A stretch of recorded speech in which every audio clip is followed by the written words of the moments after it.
Hi friends எல்லோரும் எப்படி இருக்கீங்க? நல்லா இருக்கீங்களா? இன்றைக்கி பிரேக்ஃபாஸ்ட் லஞ்சும் பார்க்க போகிறேங்க. வீடியோ பிடிச்சிருந்தா லைக் பண்ணுங்கள், ஷேர் பண்ணுங்கள், கமெண்ட் பண்ணுங்கள். வாங்க பிரேக்ஃபாஸ்ட் லஞ்சும் பார்க்கலாம். பிரேக்ஃபாஸ்ட்க்கு வந்து உருளைக்கிழங்கு மைதா மாவு போட்டு டிஃப்ரெண்ட்டான முறையில் பண்ணியிருக்கேன். ரொம்ப நல்லாயிருக்கும். இந்த மாதிரி நீங்களும் வீட்டில் ட்ரை பண்ணுங்கள். இதுக்கு வந்து சாஸ் வச்சும் சாப்பிட்லாம், சட்னி வச்சும் சாப்பிட்லாங்க. தேங்காய் சட்னி வச்சு ரொம்ப அட்டகாசமாக இருக்கும். அவிச்ச உருளைக்கிழங்கு போட்டு மசியல் போட்டு பண்ணியிருக்கேன். சூப்பராக இருக்கும். டேஸ்ட் வந்து சாஸ் வச்சு வேணுங்கவங்க சாப்பிட்டுடலாம், சட்னி வச்சும் சாப்பிட்டுடலாங்க.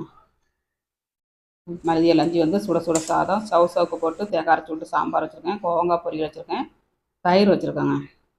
சூப்பரான பிரேக்ஃபாஸ்ட் லஞ்சும் பார்த்தாச்சு. வீடியோ உங்களுக்கு பிடிச்சிருந்துன்னா ஃப்ரெண்ட்ஸ் அண்ட் ஃபேமிலிக்கு ஷேர் பண்ணிவிடுங்க. வாங்க சாப்பிடலாம்.